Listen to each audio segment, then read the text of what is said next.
ating pong devotion sa umagang ito ay mababasa natin sa 1 Peter 1 verse 17 to 19. Ganito po ang nasusulat.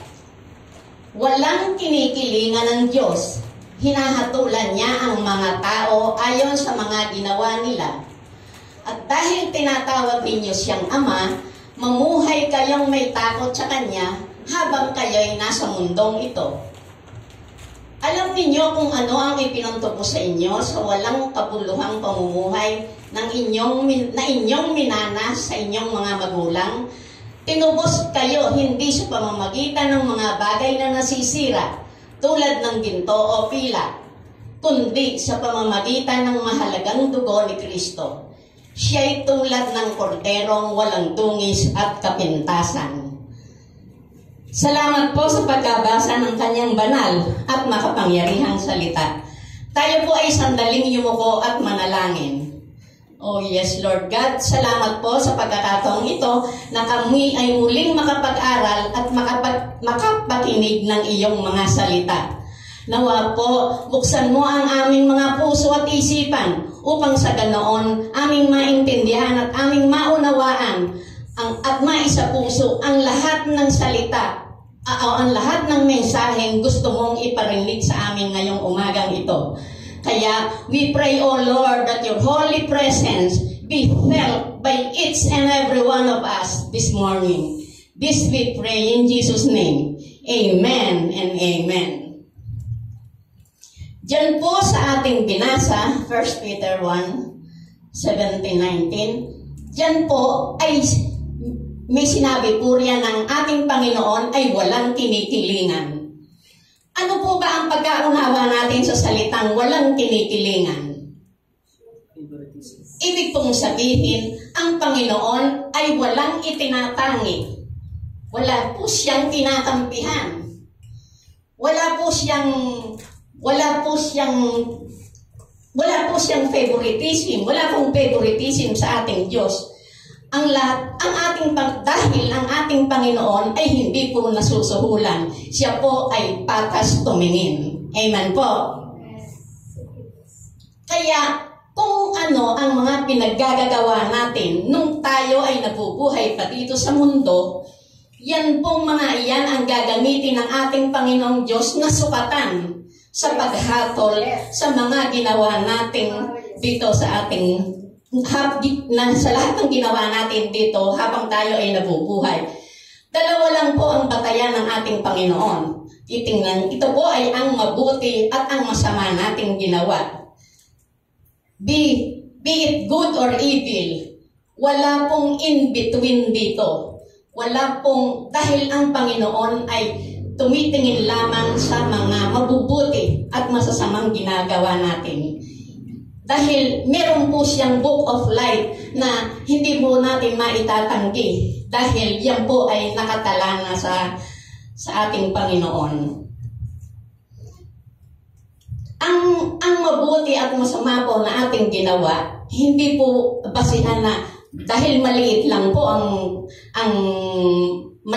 yung kasalanan ginawa natin. Sa Panginoon po ay wala pong maliit at wala pong malaki. Yan po ay ibig pong sabihin, yung maliit at malaki nating ginawa, yan po ay, it falls under kasalanan. Kaya yan po ay nasa kategorya ng kasamaan. Amen po? Kaya huwag po tayong magbase na maliit lang po ang ginawa nating kasalanan. Ang halimbawa po riyan ay sa damit natin puting-puti, na mantsahan po ng maliit na mantsa. Di po ba? Yan po, yung maliit na yan ay kitang-kita po yan. Hindi po natin, kita po ng lahat yan, hindi po natin maitatanggi yan dahil yan ay mantsa na. Amen po. Dahil itinuturing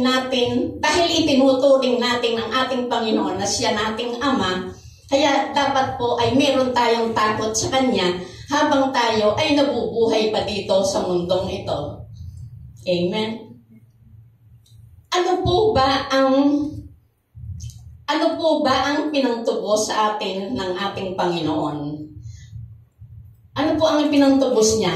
Di po ba tinubos niya tayo ng dugo? ang kanyang dugo na ang higit na mas mahalaga pa po kaysa sa anumang kayamanan dito sa ating mundo. Mahalaga pa po kaysa sa halaga ng mga ginto at pilak. Yan po ang pinantubos niya sa atin. Bakit po tayo tinubos? Para po tayo ay makalaya sa mga bagay-bagay na hindi katanggap-tanggap sa ating Panginoon. Ano po ba ang mga bagay-bagay na walang kabuluhan na pinaggagawa natin dito at pinaniwalaan? Marami pa po yan. Marami po yan. Una po yan ay ang tradisyon. Ang tradisyon po, dito po sa ating bansa, lagana po ang tradisyon. Mula apare hanggang hulo, iba-iba po ang mga tradisyon ginaganap dahil sa dami po ng mga aktibidades ng kamunduhan. Ang tradisyon po, madami pa po ang sumusunod niyan. Pangalawa po ay ang pagsamba sa mga Diyos-Diyusan. Alam naman po natin na ang mga Diyos-Diyusan iyan ay nilikha lamang ng tao. Kaya marami pa po ang sumusunod yan na hindi nila alam ang na masama iyon dahil lang sa kanila na pagsamba sa Diyos-Diyusan ay taglay pa po nila ang pagsamba sa mga Diyos-Diyusan ito. Ano pa po? Ang mga pamahiin. Ang mga pamahiin po ay minana natin sa ating mga ninuno. Yan po ay mga kasabihan at mga paniniwala na wala namang batayan na hanggang ngayon ay pinaniniwalaan pa rin natin. Marami pa pong mga bagay yan. Tulad ng mga paniwalang walang batayan. Sinusunod po natin ito ngayon dahil sumusunod lang, dahil yan ang sinasabi sa atin ng ating mga ninuno. Yan po yung sabi ni Lola, sabi ni Lolo. Kaya taglay pa po ng marami yan hanggang ngayon. Yung mga walang batayang paniniwala. Alam po ba natin na ang lahat ng mga kasinungalingang ito ay gawa ng dyablo? Kaya ang ating pong Panginoong Hesukristo ay bumaba rito sa lupa. Bakit po? Para tayo ay tubusin at palayain tayo sa mga kasinungalingan ito. Meron nga pong sinasabi sa John 14:6. Sumagot si Jesus, "Ako ang daan, ang katotohanan at ang buhay.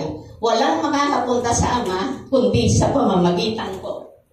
Ibig pong sabihin sa English, I am the way, I am the truth and the life. No one comes to the Father except through me. At may sinasabi rin po sa John 8:32, makikilala ninyo ang katotohanan at ang katotohanan ang magpapalaya sa inyo. Sa English po, you will know the truth and the truth will set you free. Amen po. Kaya to sum it up, ang ating Panginoong Hesukristo ay pumarito para siya ay magturo ng katotohanan at para wasakin ang mga kasinungalingang natutunan natin na gawa ng mga dyablo. Amen po. Yan lang po ang ating maikling devotion sa umagang ito. Nawa, nadagdagan muli ang ating kaalaman ukol sa mga salita ng ating Panginoon. To God be all the glory.